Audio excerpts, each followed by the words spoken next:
नमस्कार, state live में आप सभी का स्वागत है। मैं हूं आपके साथ सपना। सबसे पहले बात करेंगे छत्तीसगढ़ की। छत्तीसगढ़ के मुख्यमंत्री विष्णुदेव साय ने रायपुर स्थित मुख्यमंत्री निवास में केंद्रीय कोयला एवं खान राज्य मंत्री सतीश चंद्र दुबे ने सौजन्य भेंट की। इस दौरान राज्य में कोयला खनन एवं उत्पादन से जुड़े विभिन्न विषयों पर विचार विमर्श हुआ। बैठक में राज्य में कोयला उत्पादन एवं खनन कार्यों की प्रगति, श्रमिकों से जुड़ी सुविधाओं एवं विकास कार्यों पर चर्चा की गई। मुख्यमंत्री साय ने कहा कि केंद्र सरकार के सहयोग से राज्य में कोयला एवं ऊर्जा क्षेत्र में विकास की संभावनाओं को साकार करने में सहायता मिलेगी। सीएम साय ने इस दौरान सीएसआर मद की राशि का उपयोग अधिक से अधिक जन कल्याणकारी कार्यों में करने के संबंध में विशेष रूप से चर्चा की।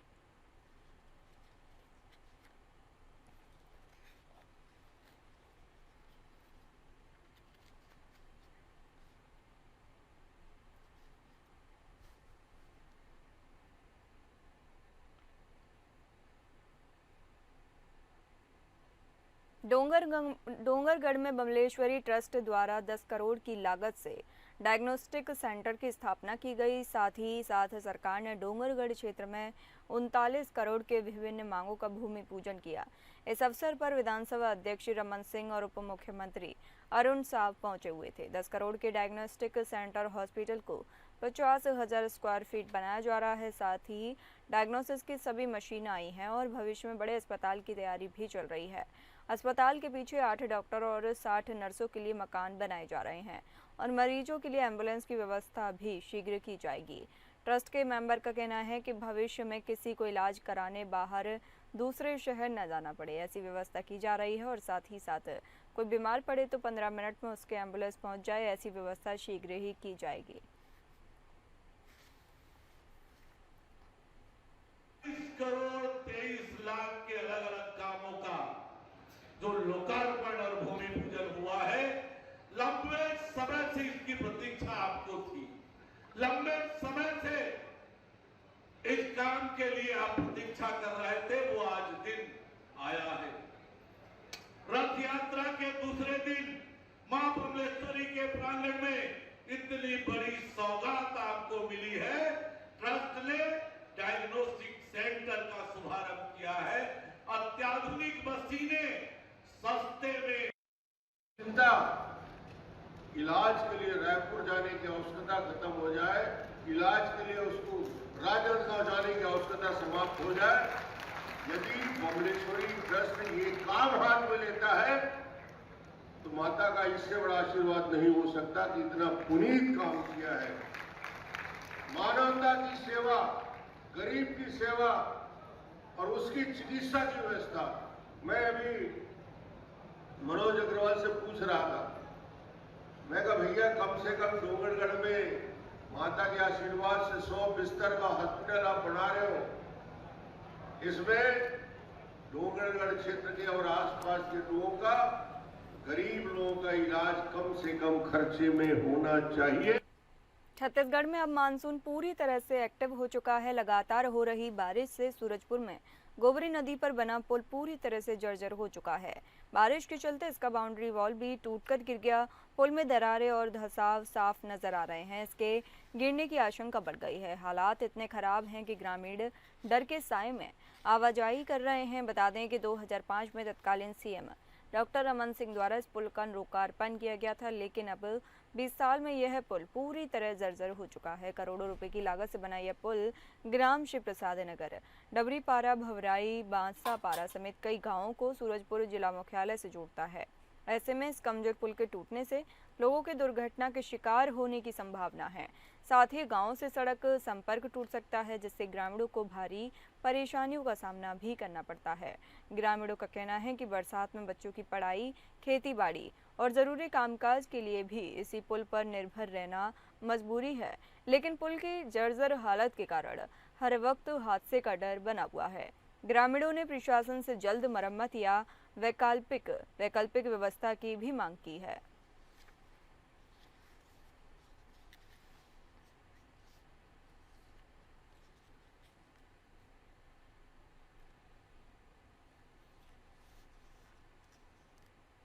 बात करेंगे बिहार की। पटना स्थित बीजेपी कार्यालय में पसमानदा समाज का एक मिलन समारोह आयोजित किया गया। इस मौके पर बिहार बीजेपी के प्रदेश अध्यक्ष दिलीप जायसवाल ने मीडिया को संबोधित करते हुए कहा कि वक्फ कानून को लेकर अब पसमानदा समाज में जागरूकता बढ़ी है। उन्होंने कहा कि वक्फ की जो संपत्तियां हैं उनसे होने वाली आय पर 90% ओबीसी यानी पिछड़े वर्ग विशेषकर पसमानदा समाज का हक बनता है, लेकिन अभी तक पसमानदा समाज के लोग इन संपत्तियों से वंचित रहे हैं। प्रदेश अध्यक्ष ने आगे कहा कि प्रधानमंत्री नरेंद्र मोदी जी लगातार इस दिशा में काम कर रहे हैं ताकि पसमानदा समाज को वक्फ की संपत्तियों पर उनका उचित अधिकार मिल सके।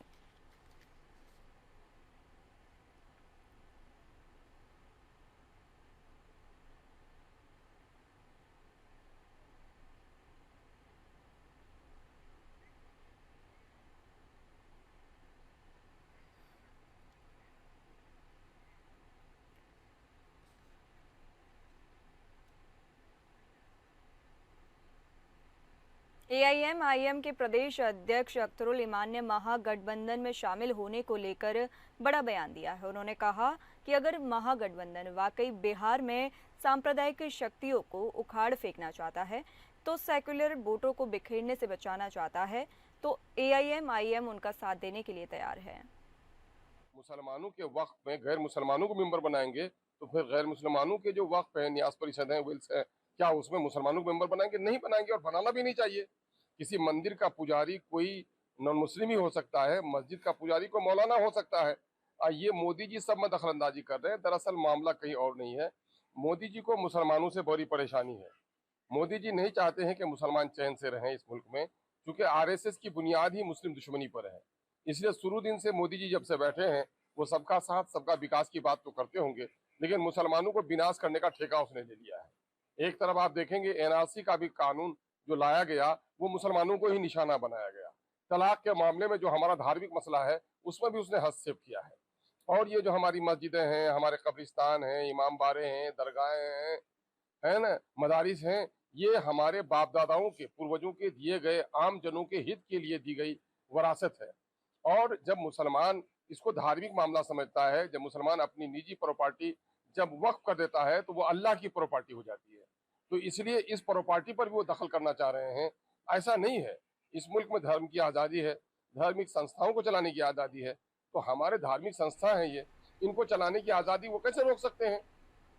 भागलपुर के नाथनगर क्षेत्र के प्रखंड के अंतर्गत नूरपुर पंचायत के डीडी नगर निवासियों के बीच चल रहे विशेष गहन पुनरीक्षण कार्यक्रम के तहत जागरूकता शिविर में डीएम नवल किशोर चौधरी पहुंचे। वहां मतदाता सत्यापन कार्य हेतु जागरूकता शिविर का आयोजन किया गया था। इस अवसर पर डीडीसी प्रदीप कुमार सिंह, सहायक निर्वाचक निबंधन पदाधिकारी नाथनगर के वरिष्ठ पदाधिकारी बीडीओ शालिनी कुमारी एवं बीपीआरओ राहुल कुमार मौजूद रहे। डीएम ने बताया कि प्रत्येक मतदाता को दोनों प्रतियों में फॉर्म भरना होगा, जिसमें पूर्व भरी हुई जानकारी की समीक्षा करनी है। गणना प्रपत्र में नवीनतम पासपोर्ट आकार का फोटो लगाना आवश्यक है। सभी आवश्यक दस्तावेजों की स्वप्रमाणित प्रतियां फॉर्म के साथ संलग्न करनी होगी। फॉर्म अपलोड एवं अन्य तकनीकी सहायता के लिए अपने बीएलओ से संपर्क करना होगा। भरे हुए फॉर्म बीएलओ को वापस सौंपें और उनकी प्राप्त रसीद अवश्य ले लें। बीएलओ जब आपके घर आए तो वो निर्वाचन आयोग द्वारा जारी पहचान पत्र अपने साथ लेकर आएंगे, जिससे आप उन्हें पहचान सकेंगे। इस अभियान का उद्देश्य ये सुनिश्चित करना है कि प्रत्येक पात्र मतदाता का नाम सही जानकारी के साथ मतदाता सूची में दर्ज हो और कोई भी व्यक्ति मतदान के अधिकार से वंचित न रहे। इसमें भारत निर्वाचन आयोग का निर्देश है कि प्रत्येक घर में जाके जो भी वोटर है उन वोटर को एक हम फॉर्म देंगे और उस फॉर्म में अपने फोटो को एक फोटो भी उनको एक लगा देना है। दूसरा, उनका जो डिटेल्स है, अपने माता का नाम, पिता का नाम, उनका कोई पिक नंबर है, पिक नंबर, और साथ ही कोई जो साक्ष्य है उनके पास कि वोटर लिस्ट में जिस तरीके से भी हम लोगों ने नाम ऐड किया है, तो उसके समर्थन में यदि कोई जैसे डेट ऑफ बर्थ है, इसके समर्थन में जो भी साक्ष्य है, तो साक्ष्य को हम लोग एक लगा देंगे। और इससे दो फायदे हमें होंगे कि कई बार फोटो में भी कई बार त्रुटि रहती है, उनका फोटो भी करेक्टेड हो जाएगा। और इम्पोर्टेंट रहेगा कि कौन हमारे यहाँ रह रहे हैं, कौन व्यक्ति नहीं रह रहे हैं, किनका डेथ हो गया है, किनकी शिफ्टिंग हो गई है, तो सारे डिटेल्स आ जाएंगे। बीजेपी पार्टी भागलपुर की इकाई की ओर से संत शिरोमणि कबीर दास की जयंती के अवसर पर टाउन हॉल भागलपुर में पान तांती सम्मान समारोह का आयोजन किया गया। इस कार्यक्रम में पूर्व उप मुख्यमंत्री तारकिशोर प्रसाद, पूर्व केंद्रीय मंत्री सैयद शहनवाज हुसैन, प्रकोष्ठ के बीजेपी विधायक ई लल्लन पासवान, लालमोहन गुप्ता और बीजेपी पार्टी भागलपुर इकाई के सभी प्रकोष्ठ के बीजेपी के वरिष्ठ पदाधिकारी और कार्यकर्ता विशेष रूप से मौजूद रहे। कार्यक्रम की शुरुआत दीप प्रज्वलन के साथ की गई, जिसमें सभी अतिथियों ने एक साथ हिस्सा लिया। इसके पश्चात मौजूद विशिष्टजनों ने संत कबीरदास जी के व्यक्तित्व और उनके समाज सुधारक दृष्टिकोण और सत्य सेवा और समरसता पर आधारित जीवन दर्शन पर अपने विचार साझा किए। वाजपेयी जी की सरकार में भी मैं कपड़ा मंत्री रहा हूं और आर्टिजन क्रेडिट कार्ड, जो बुनकर क्रेडिट कार्ड जब शुरू हुआ था तो वो हमने शुरू किया था और वो नेल्लूर में जब वेंकैया नायडू जी राष्ट्रीय अध्यक्ष थे उनके हाथों से वहाँ पे आंध्रा में जाके करवाया था। आज बहुत से लोगों को बुनकर को वो क्रेडिट कार्ड मिलता है किसान क्रेडिट कार्ड की तरह। उसी तरह बिहार में भी मुझे आपकी सेवा का मौका पार्टी ने दिया। केंद्र में भी बुनकर का मंत्री बनाया, तांती का समाज का मंत्री बनाया और बिहार में भी बुनकर तांती समाज का काम शहनवाज हुसैन को दिया। भारत नेपाल सीमा क्षेत्र में ब्राउन शुगर तस्करी का मास्टरमाइंड संजय यादव को पुलिस ने गिरफ्तार किया है। पुलिस को इनकी लंबे अरसे से तलाश थी। बसमतिया थाने में एनडीपीएस समेत संगीन मामलों में इनके खिलाफ 5 आपराधिक मामले दर्ज हैं। इस मामले के अलावा अन्य मामलों में भी पुलिस उनकी तलाश कर रही थी। इसी बीच मिली गुप्त सूचना पर थानाध्यक्ष अमर कुमार, एसआई शिवशंकर पंडित, सिपाही करुण कुमार, शैलेंद्र कुमार और होमगार्ड के जवान हीरा कुमार सिंह ने संजय यादव को बसमतिया बाजार से गिरफ्तार किया। एसडीपीओ ने बताया कि संजय यादव कुख्यात अपराधी है और उनके ऊपर केवल बसमतिया थाने में संगीन मामलों के 5 मामले दर्ज हैं। गिरफ्तार संजय यादव को न्यायिक हिरासत में जेल भेज दिया गया। संजय यादव का है और इसके विरुद्ध फिर थानाध्यक्ष बसमतिया के द्वारा छापेमारी की गई और कल देर संध्या इसे संजय यादव को गिरफ्तार किया गया। संजय यादव का चूंकि पूर्व में आपराधिक इतिहास भी रहा हुआ है, ये पुलिस पर हमला एवं एक्साइज में एक्ट में जो फॉरेक्स बरामद हुई प्लस ये आप देख रहे हैं ब्राउन शुगर एवं मिसलेनियस केस, इसका आपराधिक इतिहास भी रहा हुआ है। इसे गिरफ्तार किया गया और इसे अभी न्यायिक हिरासत में भेजा जा रहा है। यह गिरफ्तारी बसमतिया थानाध्यक्ष एवं उसके सहयोगियों के द्वारा की गई।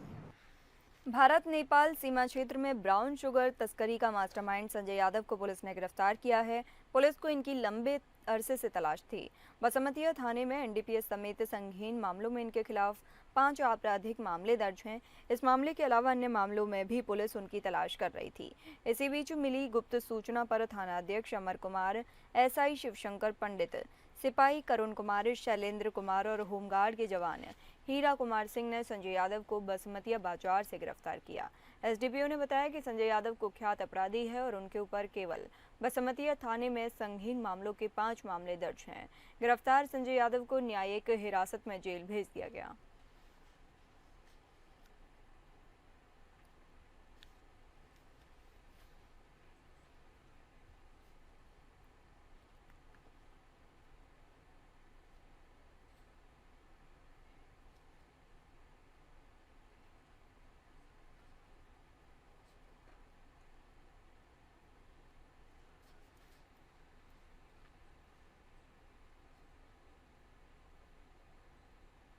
सासाराम में ट्रक ने बाइक को टक्कर मार दी। आपको बता दें, खबर सासाराम से है, जहां दरगांव थाना क्षेत्र के कोटा के पास राष्ट्रीय राजमार्ग 19 पर एक अनियंत्रित ट्रक की चपेट में आने से बाइक सवार की मौत हो गई, जबकि पत्नी तथा एक अन्य लड़की गंभीर रूप से घायल हो गए। दोनों इलाज के लिए सासाराम के अस्पताल लाया गया।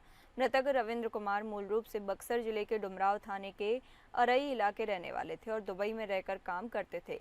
मृतक हाल ही के दिनों में लौट कर आए थे। बताया जाता है कि ताराचंडी की तरफ से वे लोग बाइक से लौट रहे थे। इसी दौरान बाइक सवार रविंद्र कुमार ट्रक की चपेट में आ गए, जिससे उनकी मौत हो गई, जबकि पत्नी संगीता देवी घायल हो गई। साथ ही दंपति के किराए के मकान के पड़ोस में रहने वाली लड़की रोशनी कुमारी भी गंभीर रूप से घायल हुई है। यह सभी तीनों एक ही बाइक पर सवार होकर ताराचंडी की ओर से लौट रहे थे। इसी बीच कोटा गांव के पास हादसे का शिकार हो गए। एनएचएआई की टीम ने मृतक रविंद्र यादव और गंभीर रूप से घायल लड़की को सदर अस्पताल के ट्रॉमा सेंटर में भर्ती कराया।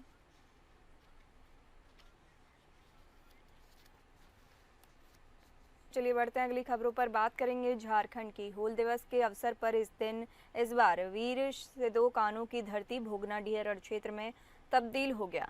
बताया जाता है कि फूल भोगनाडीह में दिवस मनाने को लेकर पिछले कुछ दिनों से लगातार राजनीतिक हलचल काफी तेज हो गई थी।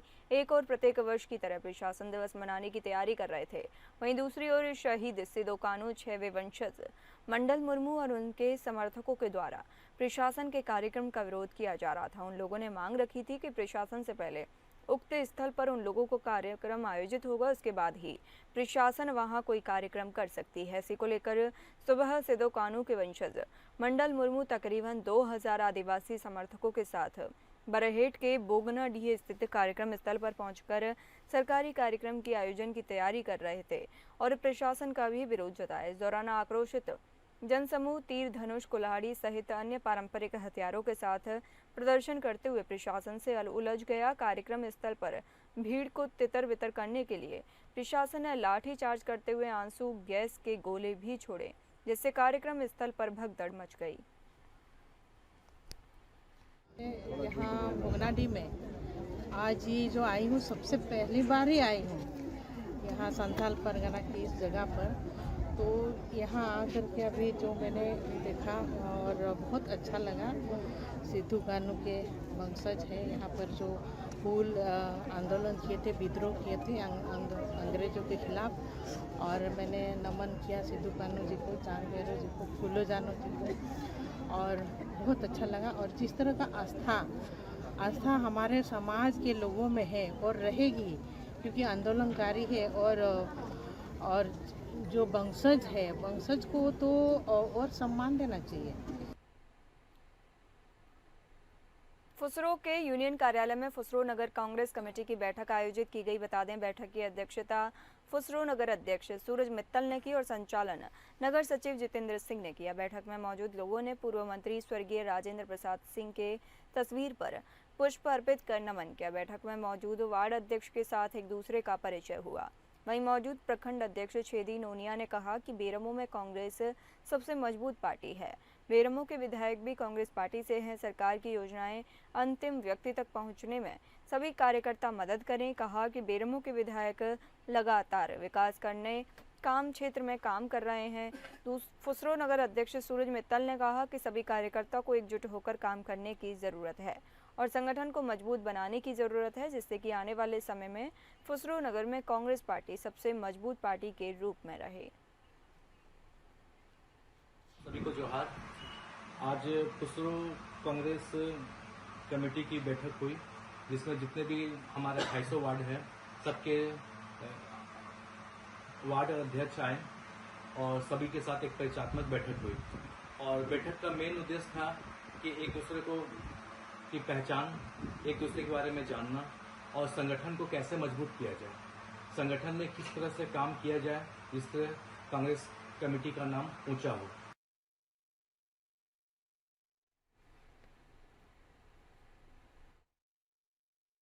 राजधानी रांची समेत पूरे झारखंड में मानसून वाली भयंकर बारिश हो रही है।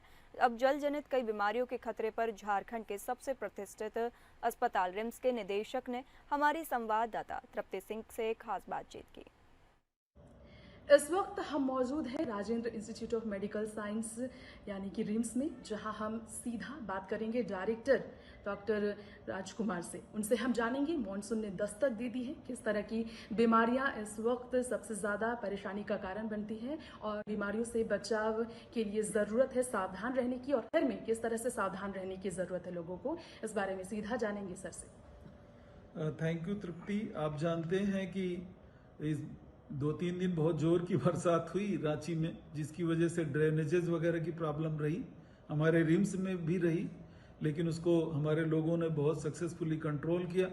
जहाँ तक बीमारियों की बात है, जैसा कि हम जानते हैं जब बरसात आती है तो मॉस्किटोज और ये जितने आर्थो एनिमल्स होते हैं जो नॉन वर्टिब्रेट होते हैं, इंसेक्ट्स होते हैं, उनसे बीमारियाँ बहुत होती हैं। तो इस बीच में मलेरिया, डेंगू, इस तरह की बीमारियां झारखंड में खासतौर से कालाजार भी, इस तरह की बीमारियां और इन्फेक्शंस बढ़ने के बड़े चांसेस रहते हैं, क्योंकि हाइजीन भी मेंटेन नहीं हो पाती कोरोना है। को लेकर भी आप जिस नए वेरिएंट को लेकर आपका क्या कहना है? कितना खतरनाक है कोरोना ऐसा? इस बार इतना खतरनाक नहीं है, और हमने जो केसेस कोरोना के अभी यहाँ तक नोट किए हैं वो या तो उनमें इम्यूनिटी की कमी थी, मतलब शरीर की प्रतिरक्षण क्षमता जो है वो किसी न किसी वजह से कम थी, या उनको कोई दूसरी बीमारियां थी, जैसे हार्ट की बीमारियां थी, लंग की बीमारियां थी, या किडनी की क्रॉनिक बीमारियां थी, तो जिनमें बॉडी की इम्यूनिटी कंप्रोमाइज हो जाती है, वही कुछ केसेस हमने डॉक्यूमेंट किए।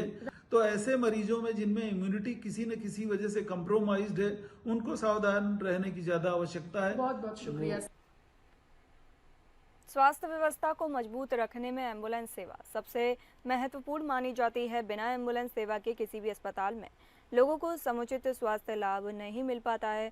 झारखंड राज्य की बात करें तो यहाँ की स्वास्थ्य व्यवस्था पर आए दिन सवाल उठते हैं।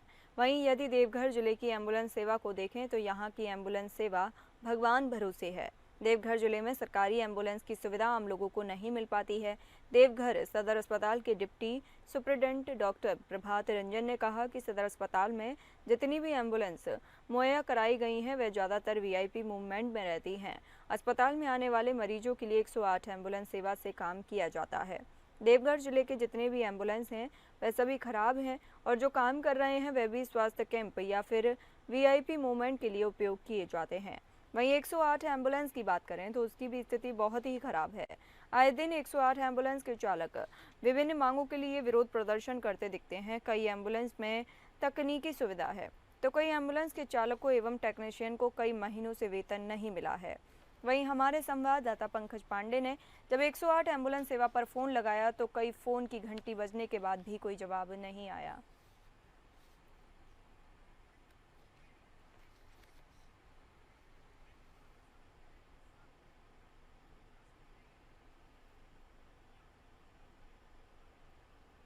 चतरा पुलिस की बड़ी कार्रवाई से जिले में हड़कंप मचा हुआ है। बता दें चतरा जिले में नशे के कारोबार के खिलाफ चतरा पुलिस को एक बड़ी सफलता हाथ लगी है। गुप्त सूचना के आधार पर गिद्धौर फुटबॉल मैदान के पास की गई छापेमारी में पुलिस ने 60 लाख रुपए मूल्य की 286 ग्राम ब्राउन शुगर के साथ 2 कुख्यात तस्करों को रंगे हाथों गिरफ्तार किया है। इस सनसनीखेज खुलासे की जानकारी खुद पुलिस अधीक्षक सुमित अग्रवाल ने एक प्रेस कॉन्फ्रेंस के माध्यम से दी। थाना क्षेत्र के फुटबॉल मैदान में कुछ अफीम और ब्राउन शुगर तस्कर मिलने वाले हैं, इस तरह की सूचना मिली थी। इसी सूचना के सत्यापन हेतु पुलिस उपाधीक्षक सिमरिया के अंतर्गत एक टीम का गठन किया गया था। अफीम ने छापामारी की और छापामारी के क्रम में 2 व्यक्तियों को हिरासत में लिया गया था। इनके पास से 286 ग्राम अवैध ब्राउन शुगर जब्त किया गया है, जो कि एक कमर्शियल क्वांटिटी है और इनसे पूछताछ किया गया है। तो यहाँ 3 लोग थे, एक भागने में असफल रहा, उसकी पहचान कर ली गई है। उसके लिए लोग छापामारी कर रहे हैं और उस व्यक्ति का भी आपराधिक इतिहास रहा है और वो एक चतरा जिला का एक बड़ा पैडलर के रूप में कार्यरत कर रहा है। बहुत ही जल्द उसको भी हम लोग गिरफ्तार कर रहे हैं। देवघर के मनोरम वादियों में बसे नंदन पहाड़ के तालाब में इन दिनों कुछ ही अलग ही नज़ारा देखने को मिल रहा है। यहाँ स्विमिंग पार्क के सदस्यों की पहल पर स्थानीय बच्चों को तैराकी का प्रशिक्षण दिया जा रहा है। खास बात यह है कि यह प्रशिक्षण पूरी तरह निःशुल्क है और संसाधनों की कमी के बावजूद जुगाड़ टेक्नोलॉजी से बच्चों को राष्ट्रीय स्तर की तैयारी कराई जा रही है। इस तालाब में बच्चों को थर्माकोल पीठ पर बांधकर तैरने की बुनियादी तकनीक भी सिखाई जा रही है। जो तालाब पहले डर की वजह से वीरान पड़ा था, आज वही तालाब बच्चों की मेहनत और लगन का साक्षी बन गया है। इधर के नाम पे देखिए ये नंदन पहाड़ का तालाब है, जिसको स्विमिंग शार्क ने फेमस कर दिया है, जिसके कारण से अगर आप गूगल पे सर्च कीजिएगा तो शार्क लेक के नाम से आप इसको पाइएगा कि इसका नाम शार्क लेक है। तो ये सब जितने छोटे छोटे बच्चे हैं यहाँ पे जो तैर रहे हैं, इनको हम लोग जूनियर शार्क्स बोलते हैं और ये अभी स्टेट लेवल चैंपियनशिप में खेलने के लिए जमशेदपुर जा रहा है। तो मेरे कहने का मतलब है देखिए यही तालाब एक समय में बुथा तालाब बोला जाता था। यहाँ का बच्चे तालाब में उतरने से पहले डरते थे, लेकिन हमने स्विमिंग कम्युनिटी है हमारी, स्विमिंग शार्क, हमारे साथ हमारे दोस्त हैं, हमारे ज्ञान भैया हुए, लालू भैया हो गए, फिर हमने मुन्ना जी ने मिलके हम लोगों ने एक ऐसा इन्वायरमेंट यहाँ पे क्रिएट किया है कि कोई भी इंसान जो भी यहाँ पे आता है तो बिना स्विमिंग सीखे नहीं जाता है।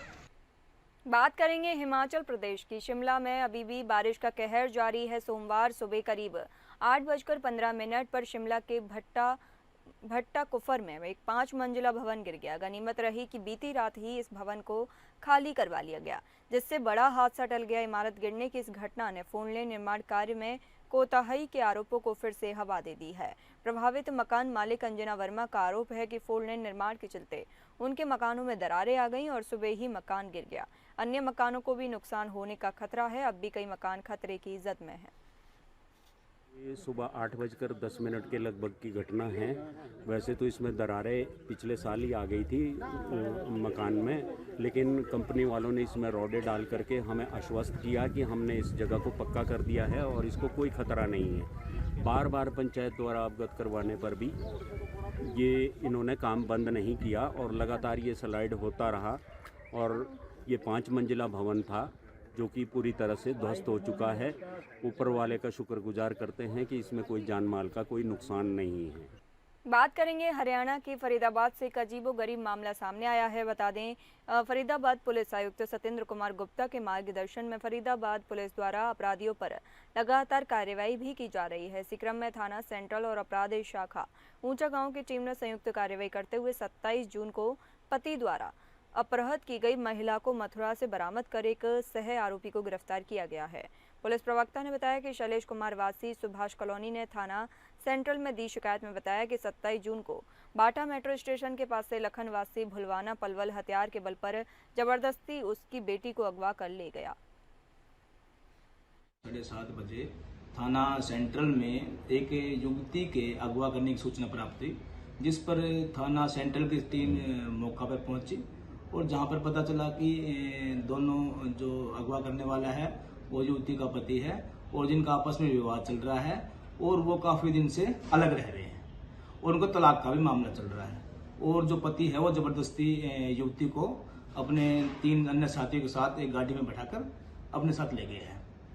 तो इस मामले में पिता की सूचना पर थाना सेंट्रल में अपहरण की धाराओं के अंतर्गत मामला दर्ज कर लिया गया है और मामले की गंभीरता को देखते हुए क्राइम ब्रांच की 2 टीमें इसमें लगा दी गई हैं और जल्द ही अपहृता को और मामले को कामयाब कर लिया जाएगा और अपहृता को बरामद कर लिया जाएगा और आरोपी के खिलाफ कार्रवाई की जाएगी।